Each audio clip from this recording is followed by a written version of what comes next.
In the late Bronze Age, the Hittite Empire, known as the Kingdom of Hatti, stood like a stone citadel over the Near East, speaking in treaties, marching in columns, and ruling from the planned streets and terraced ramparts of Hattusa. Yet beneath the orderly letters pressed into clay, there was a quieter machinery at work, a culture of consequence. Rebellions were not simply put down, they were answered with a choreography meant to be remembered. Provincial uprisings, broken oaths at border towns, and conspiracies whispered in halls did not disappear when the soldiers left. They lingered in the way the state told stories about them. Stories written by scribes, repeated by envoys, and staged in public so that memory itself became a tool of government. Contemporary tablets, in both Akkadian and Hittite, show that imperial justice did not stop at ordinary penalties. Those who defied the crown could face sanctions designed to mark them in the eyes of their communities. Not merely punishment, but a lasting sign that the empire and the gods invoked by the king had taken notice. Hittite legal codes, preserved in fragments, rarely prescribed such measures for everyday disputes, property, livestock, neighborly quarrels. This difference matters. It suggests that the harsher responses belong to a separate sphere, not common law, but state security. The line between battlefield justice and psychological pressure blurred, and that blur was the point. To live under Hatti was to read the world as a sequence of signs: the city gate, the temple forecourt, the assembly square. Justice appeared there not only to correct the guilty, but to shape the spectators, even when the sources grow cautious, echoing acts seen elsewhere in the Near East without naming them directly. The intention is clear. The stage was always public, the lesson always collective. The walls of Hattusa embodied this logic. They were more than fortification. They were ideology in limestone, a boundary between order and the wilderness beyond. When a rebellious leader was brought to the threshold of the city, the moment became a ritual of authority. Bound before the gods, judged in the presence of the army, and sentenced under the open sky, the outcome proclaimed that royal power flowed from divine favor. What followed might be restraint, removal, or other forms of visible disgrace. The specifics vary across texts, but the effect is constant, a message fixed where all could see. This did not happen in chaos. It unfolded like ceremony. In the Hittite imagination, walls were not just defenses, but pages on which the state could write. To be exhibited there, alive, restrained, or no longer living, was to be placed outside the community's circle of protection. The empire knew that visibility changes behavior. People do not forget what they are made to witness, and so policy became performance, a careful display of cause and effect, rebellion and response, silence and compliance. If you find value in tracing these hidden mechanisms of power, how empires turn symbols into laws and laws into memory, stay with us for the next chapter. Consider subscribing so you never miss what history tried to bury. The Hittites understood that empire was not built only with swords and treaties, but with the careful reshaping of communities. When a rebellious city was subdued, victory did not stop at the battlefield. Entire populations could be uprooted, marched across unfamiliar landscapes, and resettled in provinces chosen by the crown. This was more than punishment. It was strategy. Cuneiform tablets from Hattusa describe the meticulous organization of these transfers, recording names, professions, and destinations, as though the people themselves were resources to be catalogued. Artisans, scribes, and trained soldiers were often separated from their families and placed where the empire needed their skills, while the rest were dispersed into small settlements far from their ancestral homes. The disruption was deliberate. By scattering a conquered people, the state dissolved the memory of unity and replaced it with dependence on imperial structures. For the displaced, the ordeal was profound. The journey itself was long and grueling, stretching across the plateaus and mountains of Anatolia. Villages and fields were sometimes burned before departure, ensuring there would be nothing to return to. Along the march, those who resisted or tried to flee were dealt with swiftly, making the consequences visible to all who traveled alongside them. The lesson was clear. Rebellion carried a cost that echoed long after defeat. Temples, shrines, and ancestral tombs were often abandoned or destroyed, severing spiritual ties that connected people to their land. By removing these foundations, the Hittite state cut through the invisible bonds of identity, forcing the displaced to redefine themselves under the shadow of Hatti. From a political perspective, this policy had several advantages. Borderlands could be repopulated with loyal subjects, while rebellious regions were drained of their strength. Skilled labor could be redirected to build fortifications, maintain supply chains, or serve in royal workshops. Over time, these resettlements diluted the possibility of organized resistance, weaving conquered peoples into the fabric of the empire. Yet for those who lived it, deportation was an erasure. Generations grew up far from their ancestral valleys, speaking new dialects, praying at foreign temples, and surviving within a system designed to remind them of their dependency. Hittite inscriptions sometimes framed these deportations as acts of divine order. They were described as bringing structure to chaos, as though moving populations was a sacred duty rather than a political tool. But behind the official language lay the reality of cultural dislocation. Communities were unmade and reassembled like pieces on a game board, their histories fragmented and absorbed into imperial narratives. Even in distant provinces, the memory of forced migration lingered, passed down in stories of lost lands and broken lineages. For the Hittite rulers, fear was not an accident of governance, it was its foundation. The act of moving thousands was not only about controlling territory, but about controlling imagination. To see entire families vanish from their towns, to watch neighbors scattered across the horizon, was to understand that the empire's hand reached into every aspect of life. And so, submission became the safer path, loyalty the only shield against dissolution. If you wish to uncover how this machinery of power reached even deeper, beyond land and family, into the labor of human hands, stay with us. What follows reveals how the empire turned survival itself into service. For many captives of the Hittite Empire, survival meant more than displacement. It meant being woven into the machinery of the state through labor. Conquest did not end when armies marched home. It continued in quarries, fields, and workshops, where the work of defeated peoples sustained the empire's ambitions. Royal annals and treaty texts describe this process with matter-of-fact precision. Prisoners of war were sent to dig stone from the earth, carve channels to irrigate conquered lands, and haul timber from distant forests. Each task carried strategic weight. The stones expanded fortifications, the canals fed armies, and the timber strengthened the reach of Hatti's chariots. The marches to these destinations were ordeals of their own. Captives moved in guarded columns across harsh terrain, enduring long days on foot under Anatolia's shifting skies. The mountains were unforgiving, the plateaus barren, and the rivers treacherous to cross. Many began the journey with resistance in their hearts, only to find that exhaustion and hunger stripped defiance away step by step. For the empire, the march was itself a test, a reminder that distance could dissolve rebellion as surely as the sword. Upon arrival, the conditions were relentless. The rhythm of each day was dictated by the rising and setting of the sun. Quarrymen worked with primitive tools, lifting heavy blocks with ropes and levers. Agricultural laborers bent over furrows from morning until night, coaxing crops from soil that often resisted their efforts. Others were conscripted into logistics, carrying supplies for campaigns that would push the empire's borders even farther. Skilled artisans, metalworkers, stonemasons, and scribes were more closely guarded, their knowledge too valuable to risk escape.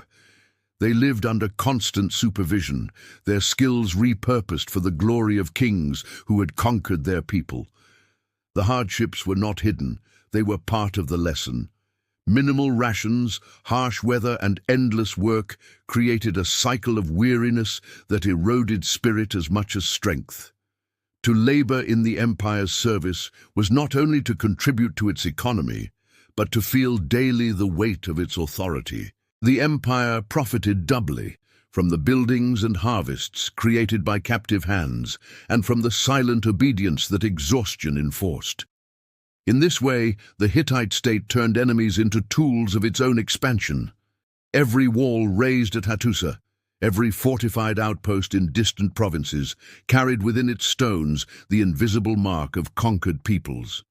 Their resistance, once expressed in arms, was now buried under the monotony of forced service. The empire had transformed defiance into productivity, rebellion into infrastructure. And yet even in this system, memory endured. Captives carried stories of their old lives, of valleys left behind, of temples now in ruins. These stories, whispered at night after a day of toil, preserved a quiet defiance the empire could not completely extinguish. But for most, survival required submission, and submission left its traces on generations who knew only labor as the price of defeat. If you stay with us, we will uncover how the Hittites extended their grip even further, not just over bodies and lands, but over belief itself, reshaping sacred spaces as instruments of rule. The Hittite Empire knew that power over people was incomplete without power over their gods. Conquest did not simply topple walls and scatter populations. It reached into sanctuaries, lifting idols from their places of worship and carrying them back to Hattusa. Temples were not only spiritual centers, but anchors of identity, binding cities to their ancestors and to the divine order they believed sustained them. To seize a god was to shatter that order. The practice is recorded in cuneiform texts, which describe how statues of local deities were taken as trophies and placed in the empire's great sanctuaries. There, surrounded by Hittite ritual, they became captives as surely as the people from whom they were taken. For the conquered, the absence of a god's image was devastating. The temple, stripped of its central figure, no longer functioned as a living house of the divine. Ritual calendars were disrupted, festivals left incomplete, prayers unanswered. The Hittites understood this psychological wound and used it to bind their new subjects.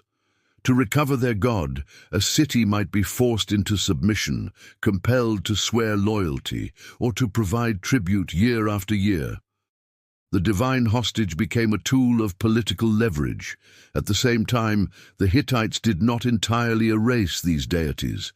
They integrated them into their own pantheon, swelling the ranks of gods worshipped across the empire.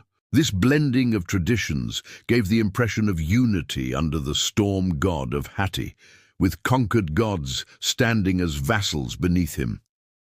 To outsiders, it appeared as if even the heavens had been conquered, reordered in service to Hittite rule. The message was unmistakable. Resistance would not only displace people and topple leaders, it would displace gods themselves, leaving no refuge untouched. Ceremonies in Hattusa reinforced this vision. Processions carried images of seized gods through the streets, reminding both citizens and foreigners that the capital was not just the seat of political power, but the keeper of divine order. Walls, gates, and sanctuaries became stages where victory was celebrated as sacred approval. Each festival was both a religious act and a political performance, binding conquered faiths into the imperial narrative. This practice reveals how deeply the Hittites fused religion with statecraft. By mastering the sacred as well as the secular, they extended their control beyond obedience to authority and into the realm of meaning itself. The conquered did not simply lose their land or their freedom. They lost the presence of their gods, the familiar rituals that marked the passage of life, the assurance that their prayers rose to a listening ear. In their place stood a new order, one in which divine favor seemed to flow only through the Hittite king, the chosen agent of the storm god. Through these acts, the empire turned temples into instruments of propaganda. The sacred was reshaped to echo the same lesson carved into treaties, enforced in marches, and staged on city walls. That Hatti's reach was total, extending from earth to sky. Stay with us, for in the final part we will see how all these measures, punishments, deportations, labor, and divine seizure, wove together into a single system designed to ensure that rebellion could never take root again. An empire does not survive centuries by accident. The Hittites built their dominion not only on chariots and stone walls, but on a system of consequences so thorough that it reshaped every aspect of life for those under their control. A rebellion did not end when the fighting stopped. Its echoes reached into families divided, fields abandoned, gods displaced, and lives redirected into endless labor. Each measure was part of a single design, to remind conquered peoples that resistance was both futile and unforgettable. The use of punishment in public spaces turned justice into theater. To see neighbors bound before the gods, to hear proclamations read at city gates, to witness leaders reduced from power to humiliation, these images lingered far longer than the clash of swords. They created a shared memory, etched into the minds of the living, that the empire's authority was more enduring than any act of defiance.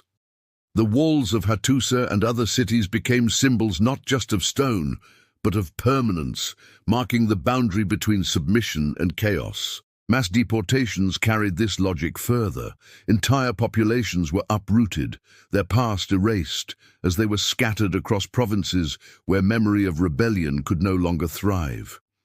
This scattering was not random but carefully calculated.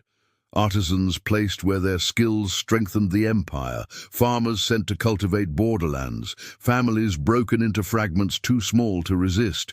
In these forced migrations, the Hittites demonstrated that rebellion could dissolve not only an army, but an entire culture. For those left behind, survival meant labor. Every stone in Hattusa's walls, every canal feeding imperial fields, bore the imprint of hands that once resisted and now had no choice but to serve. Exhaustion dulled defiance, and routine replaced hope. Yet even here, whispers of old traditions lingered, carried in stories told quietly after work was done. The empire sought to silence them, but memory is difficult to erase completely. Still, submission was the path most chose, because the alternatives had been made so clear. The seizure of gods revealed perhaps the deepest dimension of Hittite control. By carrying divine images from conquered temples into the capital, the empire made a profound statement. Not only were lands and peoples subject to Hatti, but so too were their deities. Faith itself was harnessed as proof of imperial supremacy. To see one's god paraded through foreign streets, surrounded by Hittite priests, was to feel that even heaven had abandoned resistance. This fusion of politics and religion ensured that obedience was framed as not only necessary but sacred. Taken together, these strategies created a system that was as psychological as it was physical. Punishments marked bodies, deportations fractured communities, labor consumed strength, and sacred spaces were redefined to mirror imperial order. Through them, all ran a single truth, that power depends on memory.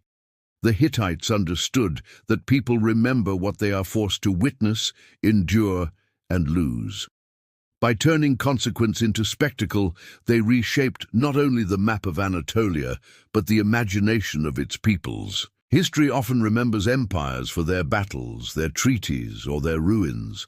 Yet here, what lingers most is the architecture of fear, carefully constructed and endlessly reinforced. It is a reminder that authority does not endure by weapons alone. It endures by shaping belief, bending communities, and transforming survival itself into a lesson. If you want to continue uncovering these hidden truths of the ancient world, consider subscribing. There are countless stories still buried in the past, waiting to be unearthed.